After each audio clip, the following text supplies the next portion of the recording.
The Korean Mafia boss jokingly asked a black waitress for financial advice, but her intellectual reply shocked him and his all the advisors. The spreadsheets made no sense. Hwang Sik stared at the numbers his financial advisor had laid out across the table at Meridian Cafe, and all he could see was a problem with no solution. 28 years old, head of the Hwang family operations for 4 years, and he'd navigated gang wars, federal investigations, and hostile takeovers. But this was different. The money is disappearing, Lee Sang-woo said quietly, pushing another report across the table. As Hwan-sik's chief financial officer, Sang-woo had been with the family for 15 years, outlasted Hwan-sik's father, survived 3 regime changes, and never once looked this worried. Not stolen, not skimmed, just gone, like it's evaporating. Money doesn't evaporate, Hwan-sik said, voice tight with frustration. Around him, his inner circle shifted uncomfortably. Sang-woo, Park Jun-ho, his head of security, and Kim Dae-jung, his operations manager. 3 men who'd seen him handle impossible situations, now watching him struggle with something that should have been simple. It does when your laundering structure is full of holes, Dae-jung said bluntly. Boss, we've been using the same shell companies, the same routing, the same methods your father established 20 years ago. The world has changed. Financial tracking has evolved. We're hemorrhaging money because our infrastructure is outdated. Hwan-sik rubbed his temples where a headache throbbed. He'd inherited an empire built on his father's ruthlessness and his grandfather's connections. But he'd also inherited outdated systems, old-school methods, and advisors who thought the answer to every problem was more violence or more money. So what's the solution? He asked. We hire new financial consultants? Risk bringing in outsiders who could expose us? Or we modernize existing structures, Sang-woo said. But boss, that's expensive. We're talking about dismantling and rebuilding our entire financial network. Millions in upfront costs before we see any return. Millions we're already losing, Jun-ho pointed out. At this rate, we'll bleed out in 18 months. The table fell silent. 18 months. A year and a half until the Hwang family organization, built over 3 generations, survived through gang wars and federal crackdowns, collapsed under its own outdated weight. Hwan-sik looked around the cafe, needing a moment away from the crushing pressure of failure. Meridian Cafe was one of their legitimate businesses, a small place in Seattle's Capitol Hill neighborhood that served good coffee and minded its own business. Useful for meetings that needed to seem casual, ordinary. His eyes landed on the waitress refilling coffee at the next table. He'd seen her before, worked here for a few months, maybe longer. Black woman, mid-20s, with natural hair pulled back in a professional bun and eyes that suggested intelligence beyond her service job. Right now, those eyes were definitely paying attention to their conversation. Not obviously. She wasn't staring or leaning closer. But Hwan-sik had spent his life reading people, and this woman was listening, really listening. Her body language, the way she poured coffee on autopilot while her attention was clearly elsewhere. She'd heard every word. An idea struck him. Probably stupid, definitely impulsive, but the absurdity of their situation called for something unexpected. "Excuse me," he called out, voice carrying across the quiet cafe. "Miss?" The waitress turned, and Hwan-sik saw the moment she realized she'd been caught eavesdropping. Her eyes widened slightly, hand tightening on the coffee pot, but she didn't look away, didn't make excuses. "Yes, sir?" Her voice was steady despite the nervousness in her posture. "You've been listening to our conversation," Hwan-sik said, not accusatory, just stating fact. "Probably caught enough to have an opinion. So here's a question. What would you do? If you had an outdated financial infrastructure hemorrhaging money, how would you fix it?" Silence crashed over the table. Sang-woo and Dae-jung exchanged glances that screamed, "What the hell is the boss doing?" Jun-ho's hand moved subtly toward his jacket, where Hwan-sik knew he kept a gun. The waitress looked between them, clearly weighing whether this was a test, a trap, or genuine curiosity. Then something shifted in her expression, the nervousness falling away, replaced by focused intelligence. "How much time do I have?" she asked. The unexpected question made Hwan-sik smile despite the tension. "How much time do you need?" 30 seconds to think, 2 minutes to explain. She set down the coffee pot with decisive certainty. "Is that acceptable?" "Boss?" Sang-woo started to protest. Hwan-sik held up a hand, silencing him. This was the most interesting thing that had happened all week. 30 seconds, starting now. The waitress closed her eyes and Juan-Sik watched her lips move silently, counting, calculating, organizing thoughts. Around them, the cafe continued its ordinary rhythm. An espresso machine hissed. Someone's phone rang, the mundane soundtrack to a moment that felt anything but. 28 seconds. The waitress opened her eyes. "You don't rebuild," she said, voice clear and confident. "You can't afford the time or the upfront costs. Instead, you implement a hybrid model. Keep your existing infrastructure for established operations, the ones that work. But create parallel systems for new business using modern methods. Cryptocurrency wallets, decentralized finance protocols, peer-to-peer networks. Let the old system wind down naturally while the new one scales up. You're not replacing, you're evolving. Lower initial investment, reduced risk, and you buy yourself time to transition properly." The silence that followed was deafening. Juan-Sik stared at this waitress who just solved in 90 seconds what his expensive advisors had been struggling with for months. Around him, his men looked equally stunned. "Cryptocurrency," Daejong said slowly. "That's actually brilliant. We've been so focused on traditional banking structures, we completely missed the entire digital finance evolution. It's not without risks," the waitress continued, warming to her subject now that she'd committed. "Crypto is volatile, and regulatory frameworks are still developing. But for moving money that needs to stay, let's say, flexible, it's significantly harder to track than traditional banking. And the decentralized nature means no single point of failure." Sang-woo leaned forward, suddenly all business. "You'd need expertise, people who understand blockchain technology, who can set up secure wallets, manage transactions." "You'd need to learn," the waitress interrupted, "or hire consultants. But the infrastructure itself is easier to establish than rebuilding traditional networks. And the cost is a fraction of what you'd spend on conventional restructuring." She paused, seemed to realize she'd been lecturing a table full of dangerous-looking men about their business, and some of the confidence wavered. "But obviously, you'd know better than me.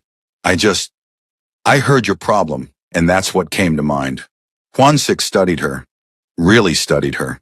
This wasn't lucky guessing. This was someone with actual knowledge, real expertise, who for some reason was working as a waitress in a cafe. "What's your name?" he asked.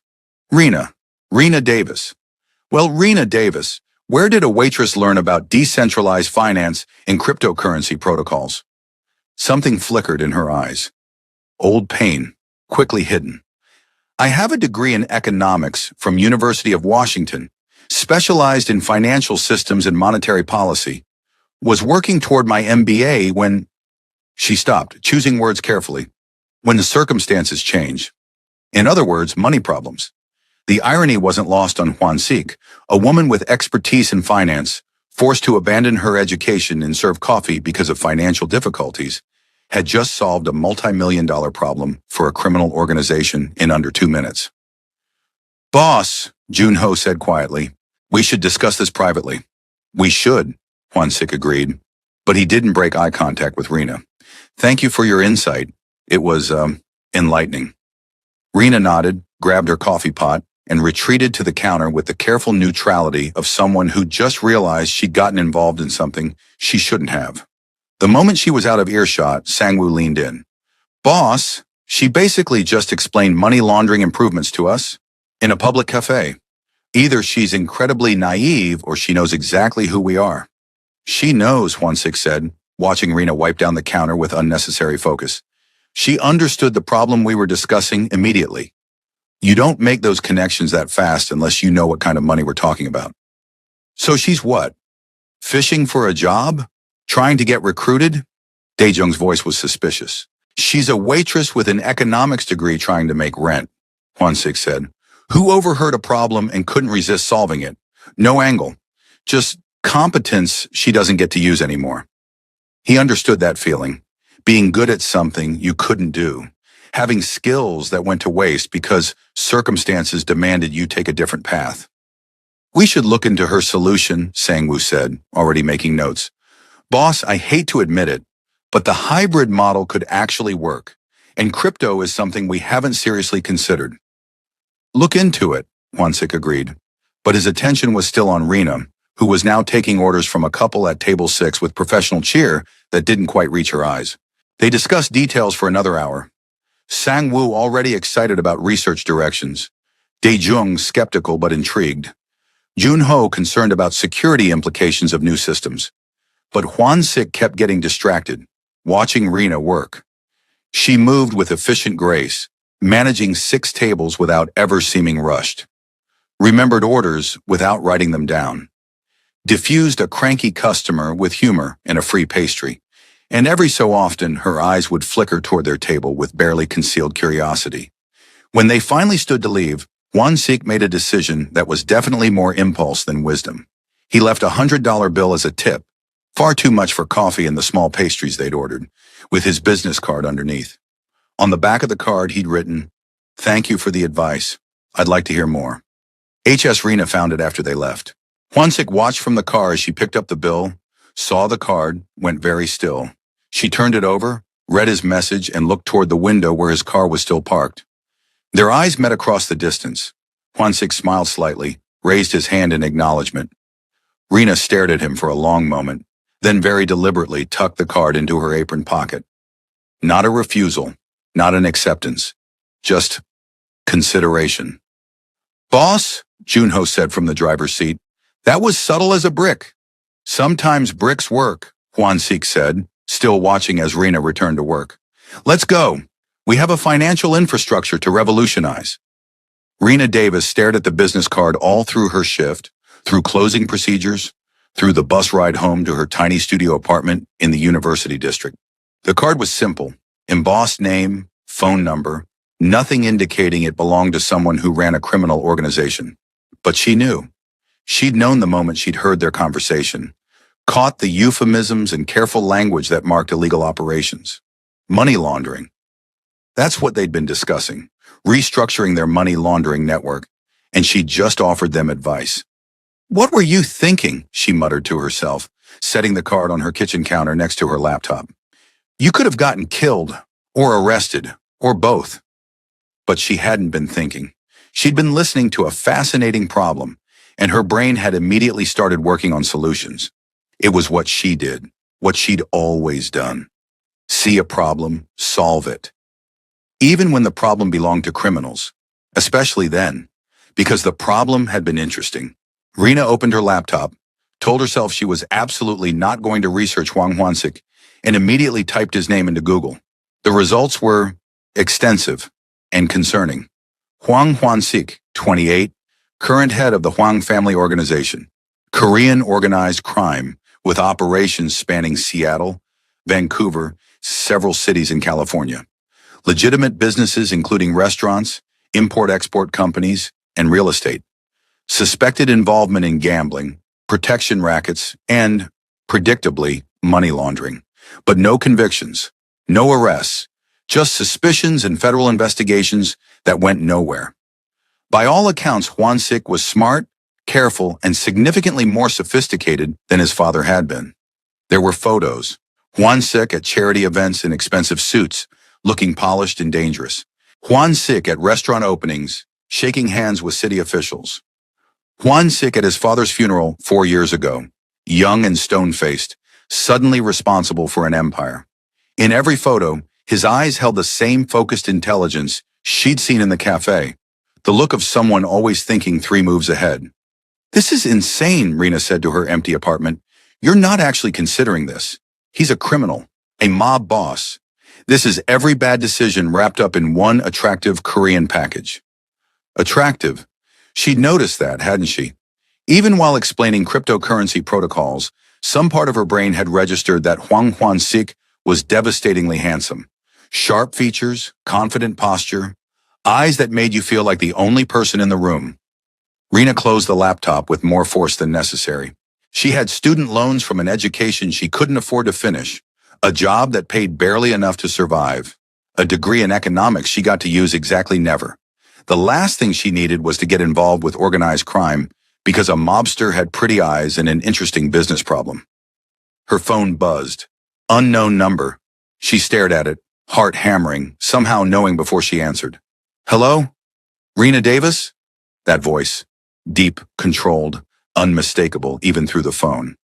This is Juan Seek, from the cafe. I know who you are, I Googled you. His laugh was surprised and genuine. Direct, I appreciate that. Most people pretend they don't know what I do. Most people probably have better survival instincts than me. Rena paced her small apartment. Mr. Juan Seek, please. Juan Seek. I appreciate the tip, but I'm not interested in getting involved in whatever you're involved in. I gave advice because I heard a problem and couldn't help solving it. That's all. I understand. And I'm not calling to recruit you into anything illegal. A pause. Actually, that's not entirely true. I am calling to recruit you, but not for illegal work. Rena stopped pacing. What? My organization has legitimate businesses, real companies that need real financial expertise. And after seeing how fast you analyzed our problem, I'd like to offer you a job. Legitimate consulting work. Nothing illegal, nothing you'd need to compromise your ethics for. It was tempting. God, it was tempting. Consulting for a criminal organization. Consulting for businesses owned by someone who also happens to run a criminal organization. Once it corrected. The line between them is very clear. And you'd be working exclusively on the legal side. And if I say no, then I thank you again for today's insight, wish you well, and never bother you again. His voice was sincere. Rena, I'm not going to threaten or pressure you. I'm just offering an opportunity. Use your degree, make actual money, work on problems that matter. Why me? You could hire professional consultants, people with MBAs and fancy credentials. I could.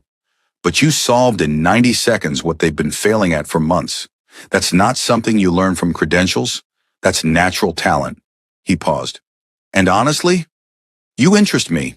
Someone with your intelligence working as a waitress? There's a story there. I'd like to know it. Heat flooded Rena's cheeks. That's not professional.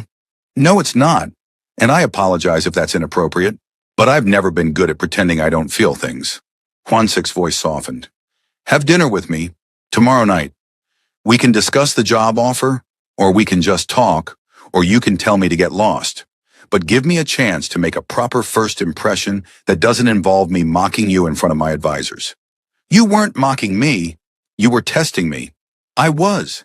And you passed so spectacularly that now I'm asking you to dinner. Is that a yes?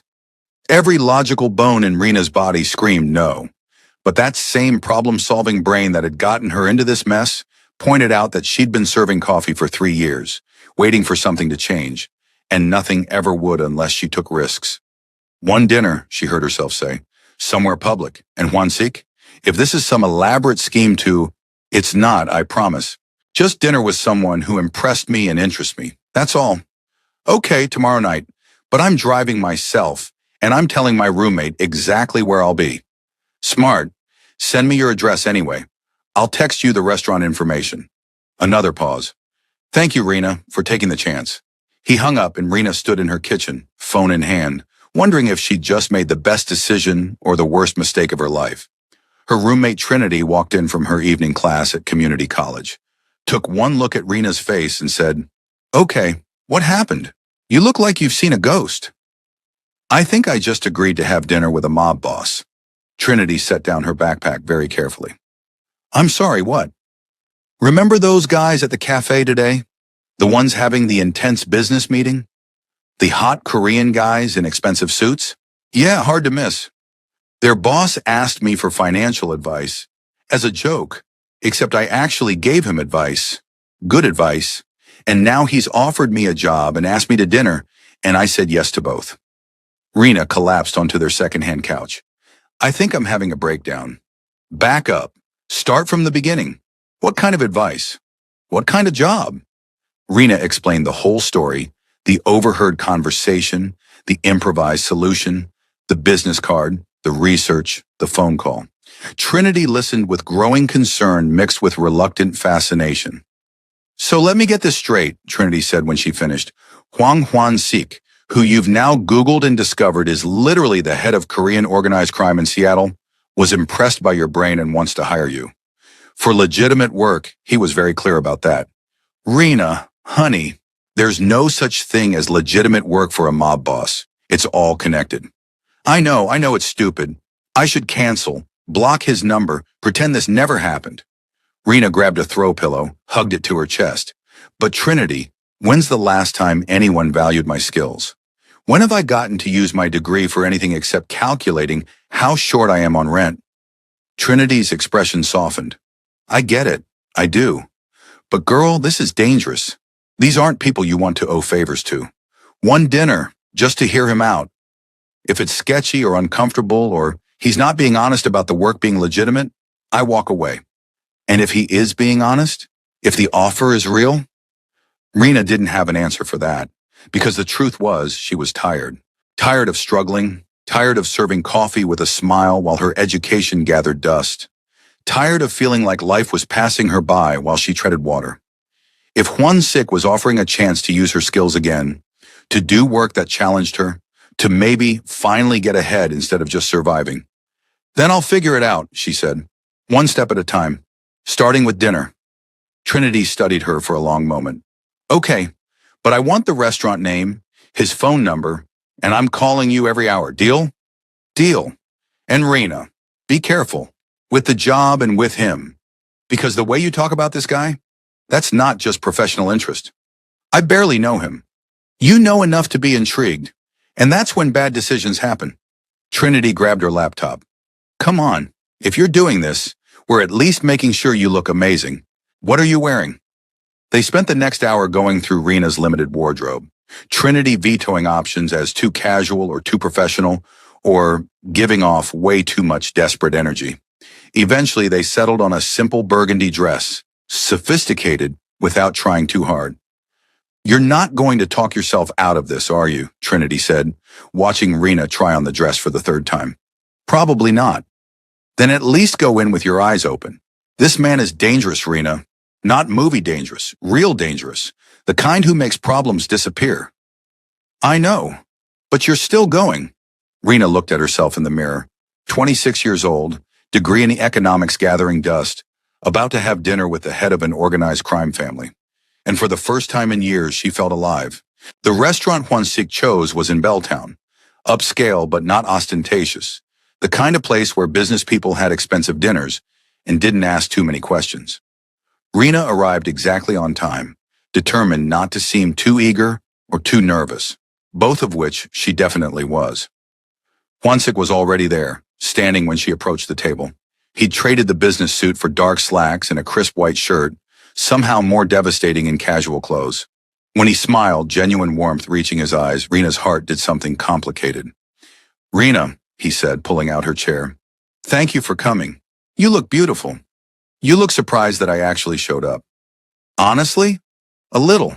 Most people research me and decide the smart move is to run far and fast. He settled into his own chair, and Rena noticed the careful way he'd positioned himself, back to the wall, clear view of entrances, never fully relaxed. The fact that you're here says something about your courage, or your recklessness. Probably both. Rena accepted the menu from a waiter who appeared silently. Let's establish ground rules. Tonight you tell me the truth. About the job, about what you really want, about what I'd actually be getting into. No euphemisms, no corporate doublespeak. Honesty. Juansik's smile widened. Direct. I told you I appreciated that. Okay, honesty. What do you want to know? Everything.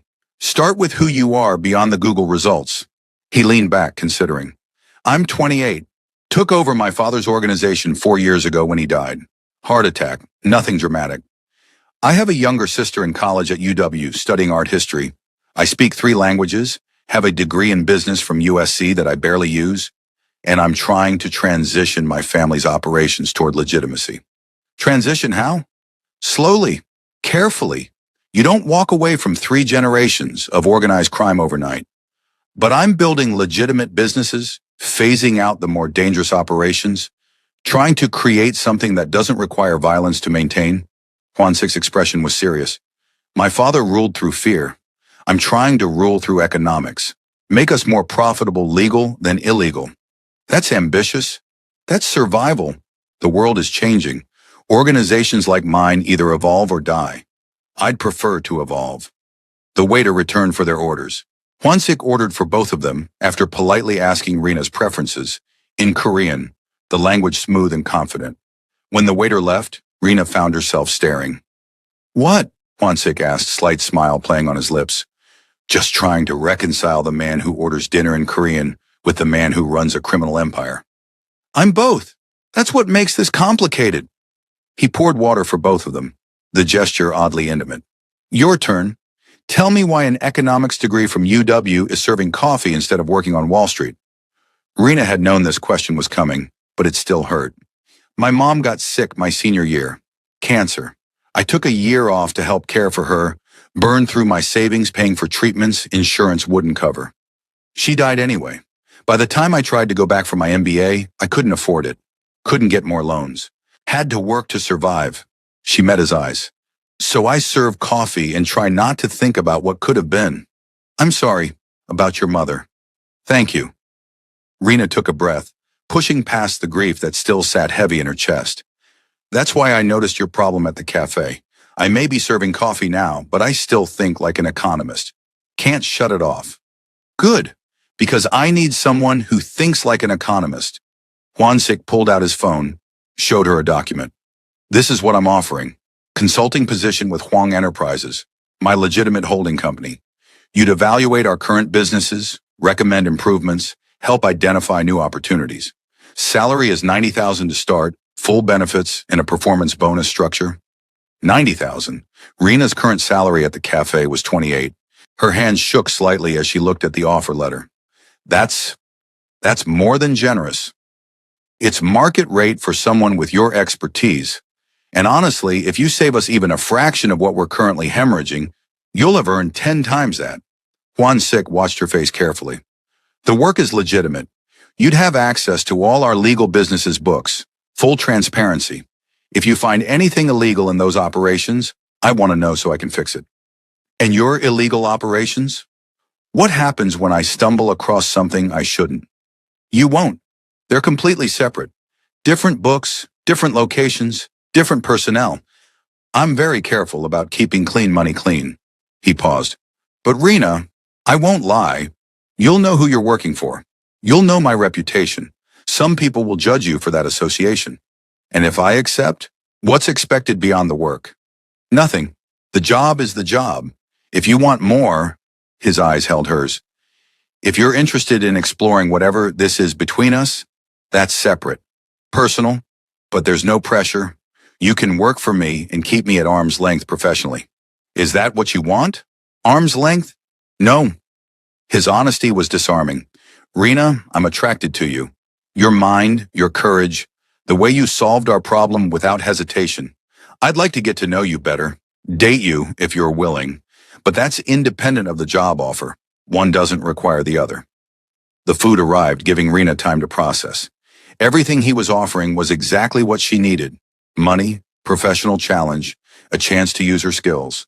And the attraction wasn't one-sided. Sitting across from Hwansik, watching the intelligence in his eyes, feeling the pull of connection. She wanted this, both the job and the man, which was probably the worst idea ever. I need time to think, she said finally. This is a lot to process. Of course, take all the time you need, Hwansik smiled. Though I hope you'll at least finish dinner first. The food here is excellent. They ate, and conversation flowed easier than it should have. Hwansik was funny, self-deprecating, surprisingly well-read. He asked about her research at UW, listened intently as she explained her senior thesis on cryptocurrency adoption in developing economies.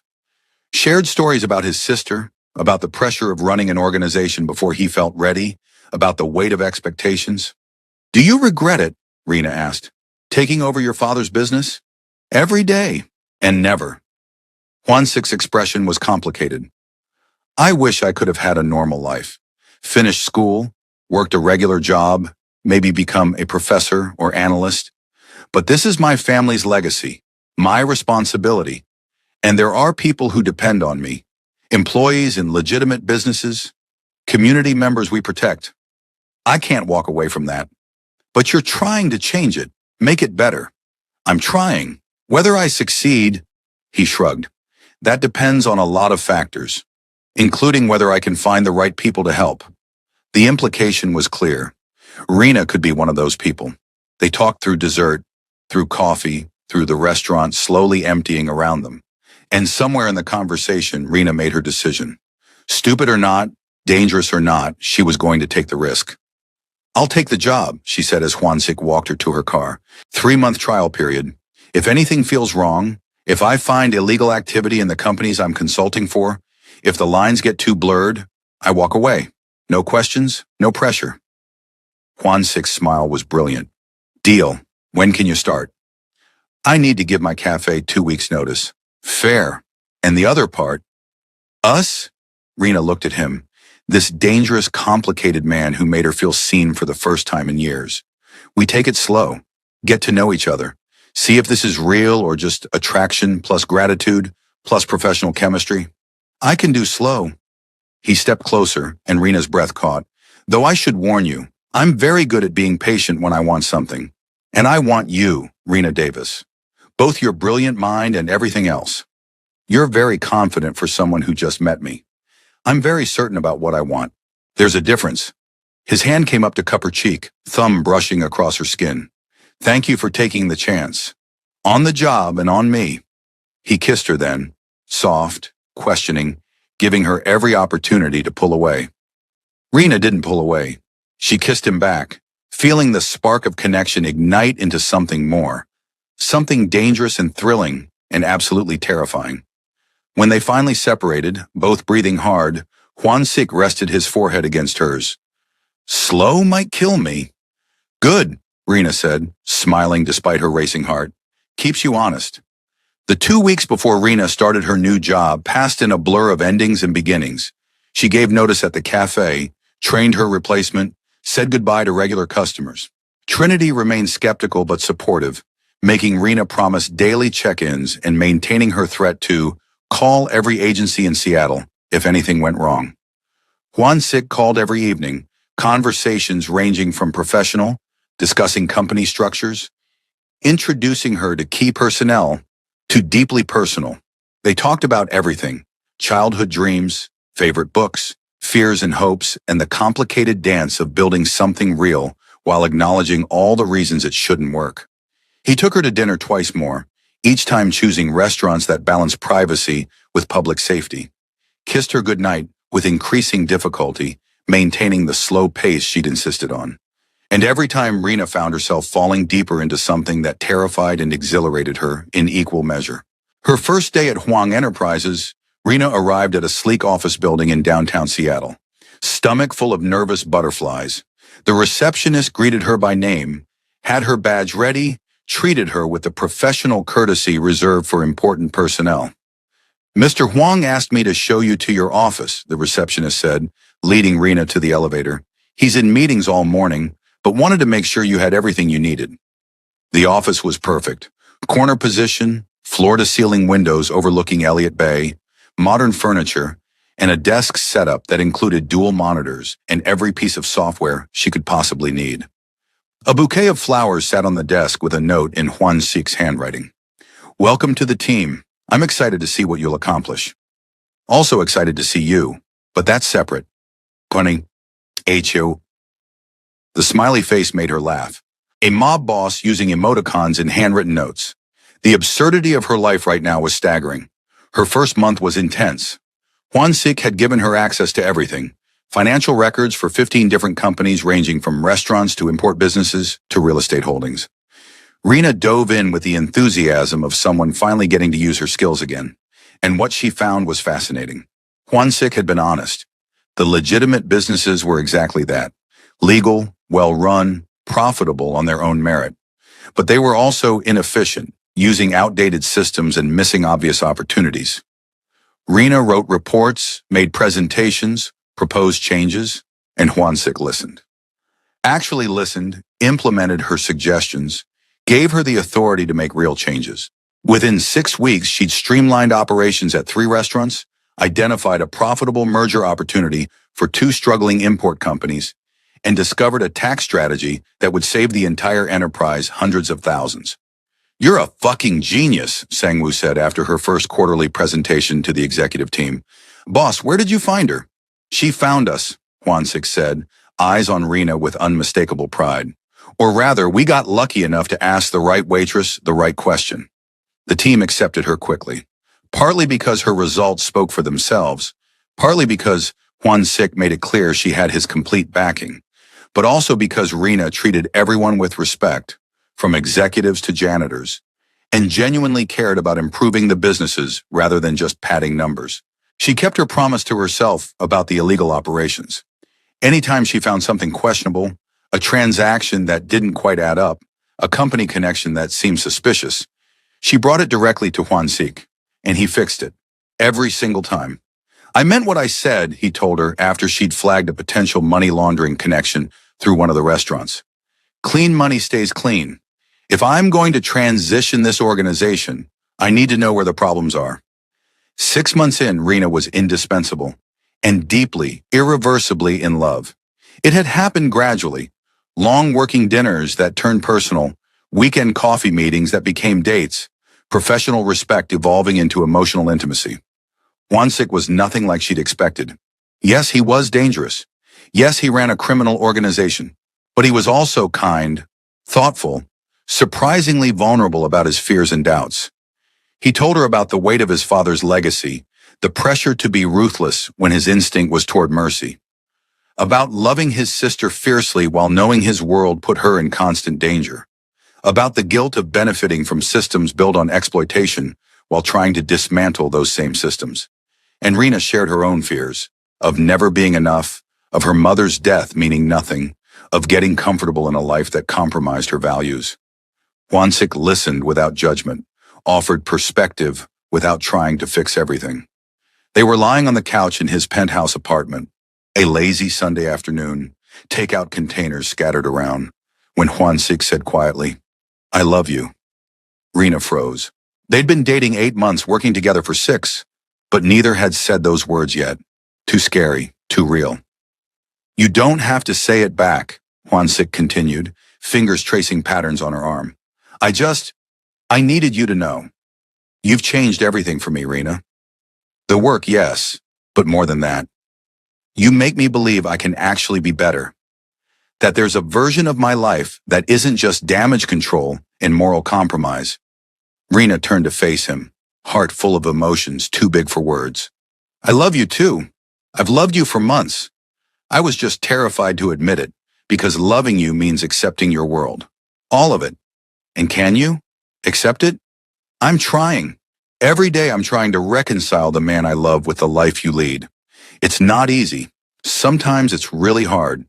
But Juan Sik, you're worth it. This us is worth it." He kissed her then, deep and desperate and full of relief. "Move in with me.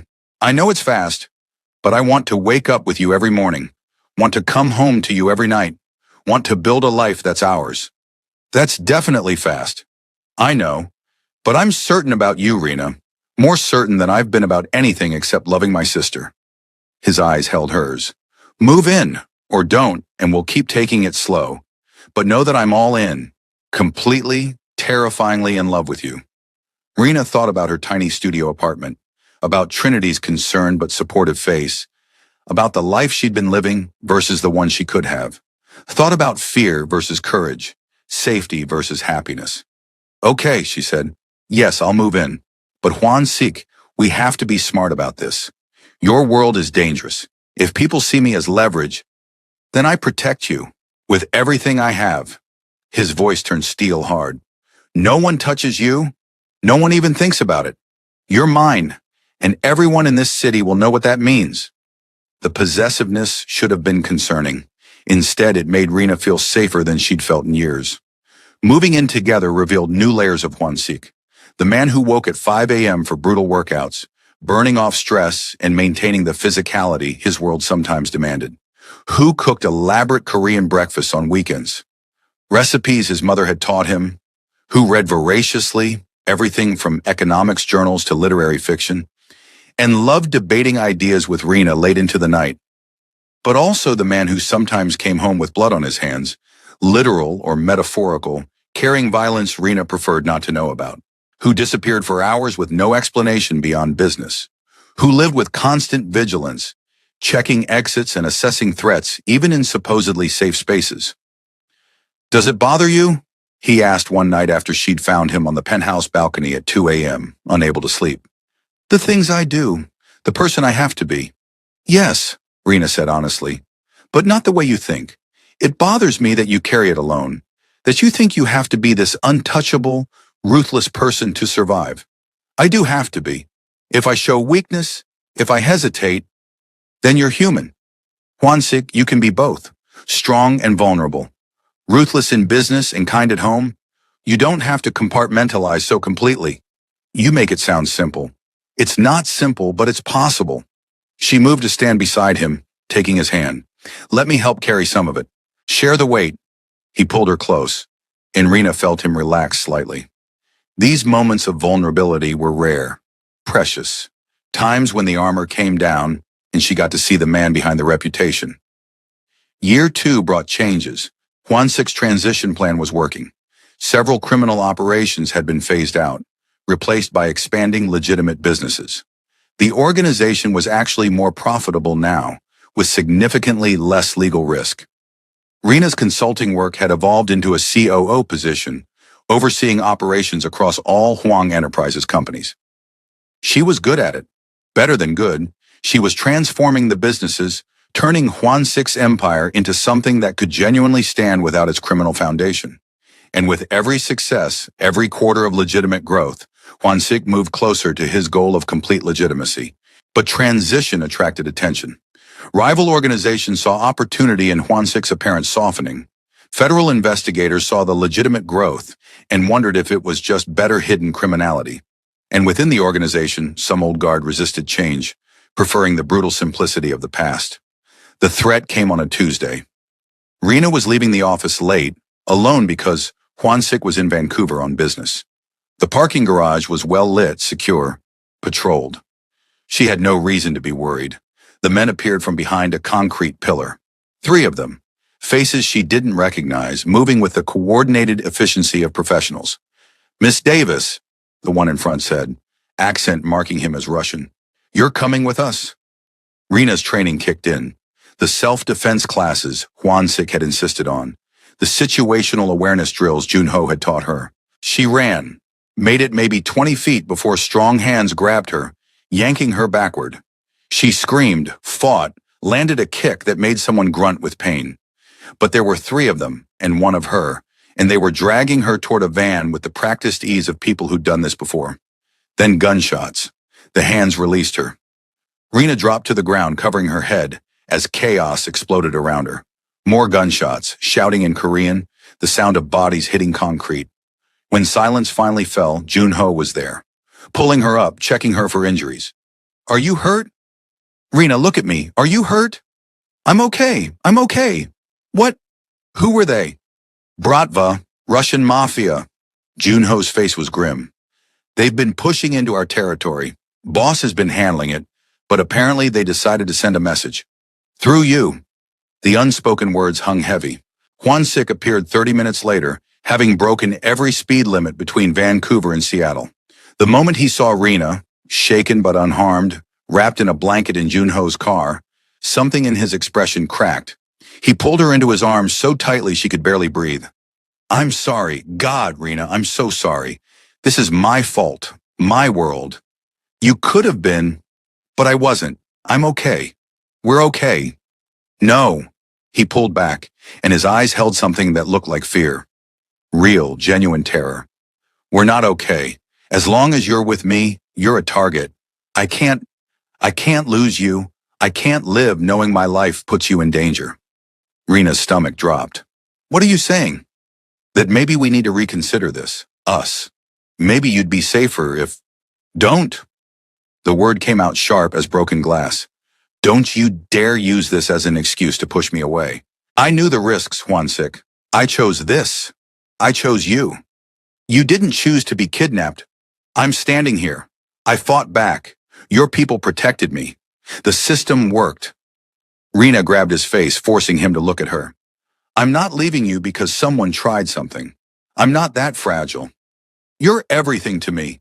If something happened, then we deal with it together. But we don't prevent bad things by running from good ones. Her voice softened. Juansik, I love you. Your world is dangerous, yes. But leaving you doesn't make me safer. It just makes us both miserable. You should have someone better. Someone whose enemies don't try to kidnap you in parking garages. I should have you. The real you. Not some sanitized version who pretends his life is simple. Rena kissed him softly. We're in this together. All of it. The good and the terrifying. Okay? Okay, he whispered. But Rena, I need you to understand. I'm going to end this. The Russians, the threats, all of it. No one touches you and lives. The promise was dark, absolute, and Rena knew he meant it. What followed was 3 weeks of controlled warfare. Juansik moved against the Bratva with calculated precision, not the open violence his father would have used, but economic and political pressure that dismantled their operations piece by piece. Rena didn't ask for details, didn't want to know. When it was over, the Russian threat had been neutralized, and Juansik's organization had shifted even further toward legitimacy, using the conflict as impetus to cut ties with remaining criminal elements. It's done, he told Rena one night, finding her on their balcony. Completely done. No more criminal operations. Everything we do now is legal, legitimate, clean. Really, all of it. All of it. The attack on you was a wake-up call. I can't claim to be protecting you while maintaining the systems that make you a target. He pulled her close. From now on, Huang Enterprises is exactly what it appears to be. A legal conglomerate. No hidden operations, no criminal ties. Just business. That's huge, are you sure? I'm certain, because I'm going to marry you, Rena Davis. And I refuse to make you a mob boss's wife. You deserve better than that. The proposal was so casual, so matter-of-fact, that it took Rena a moment to process. Did you just... Are you asking... I'm asking you to marry me. Not gracefully, apparently, but yes. Juansik produced a ring. Elegant, understated, perfect. I love you. You've made me better. Made my life better. Made me believe I could actually be the man I want to be. Marry me. Build a life with me. A completely legitimate, boring, legal life. Rena laughed through sudden tears. That's the worst proposal ever. I know, let me try again. He dropped to one knee, and suddenly it wasn't casual or matter-of-fact. It was Juansik, vulnerable and hopeful and completely sincere. Rena Davis, you walked into my life with cryptocurrency solutions and fearless attitude and turned everything upside down. You made me believe change was possible, made me want to be worthy of you. Will you marry me? Let me spend the rest of my life proving you didn't make a terrible mistake falling for a reformed mob boss? Yes, Rena said, pulling him up to kiss him. Yes, you ridiculous, wonderful, complicated man. I'll marry you. They were married 6 months later in a ceremony that blended Korean tradition with Rena's Southern Baptist roots. Trinity served as maid of honor, giving a speech that made everyone cry and laugh simultaneously. Sang-woo, Jun-ho, and Daijung stood with Juansik, these dangerous men in expensive suits dabbing at their eyes. Juansik's sister gave a tearful toast about the woman who'd saved her brother from himself, and Rena's aunt, her mother's sister, who'd flown in from Atlanta, told stories about Rena's mother, about the dreams she'd had for her daughter, dreams that were finally, beautifully coming true. You did it, Juansik whispered as they danced at the reception. You saved me, Rena, from my father's legacy, from the life I thought I was trapped in, from myself. We saved each other, Rena corrected. You gave me a chance to use my skills again, to be more than just someone serving coffee. We built this together. Best financial advice I ever got. Rena laughed, remembering that day in the cafe. Juansik asking for advice as a joke, her answering with confidence that surprised them both. Such a small moment, leading to everything. Do you ever regret it? She asked. Walking away from the criminal operations? Some of your father's old associates still think you went soft. Let them think that. I don't measure success in fear anymore. I measure it in this. He gestured to the room full of friends and family, legitimate business partners and employees who worked for companies they could be proud of. In you, in the life we're building. That's worth more than any empire built on violence. They built that life over the next years. Huang Enterprises thrived, becoming one of Seattle's most respected business conglomerates. Rena became COO officially. then CEO when Juansik decided to focus on strategic development and his true passion, investing in community programs and immigrant support services. They had children eventually, two daughters who inherited their father's business acumen and their mother's fearless approach to problem solving. Raised them in a world completely divorced from criminality, with the freedom to choose their own paths. And sometimes, on quiet evenings, Rena and Juansik would sit on their balcony and remember. Remember a cafe, a desperate financial problem, a joke question that changed everything. "Thank you," Juansik said during one of those evenings, "for answering, for not being embarrassed or nervous, for being exactly who you are. Thank you for asking, for seeing something worth listening to in a waitress who couldn't keep her thoughts to herself. Best decision I ever made." "Second best," Rena corrected with a smile. "The best was actually listening when I answered." "True, though falling in love with you might edge ahead of both of those." "Smooth talker? Honest talker." He pulled her close and Rena settled against him, feeling the steady beat of his heart. "I love you, Rena Huang, my brilliant, fearless, extraordinary wife. I love you too, my reformed, ridiculous, wonderful husband." And sitting there watching the sunset over Seattle, Rena thought about the path that had led here. From student loans and shattered dreams to this, a life beyond anything she'd imagined. Built on a foundation of mutual respect, shared vision, and one woman's refusal to stay quiet when she saw a problem she could solve. Sometimes the best financial advice wasn't about money at all. Sometimes it was about recognizing value where others saw nothing, investing in possibilities instead of playing it safe, and having the courage to bet on something extraordinary. Even when that something was a joke question from a mob boss to a waitress, answered with confidence that changed everything.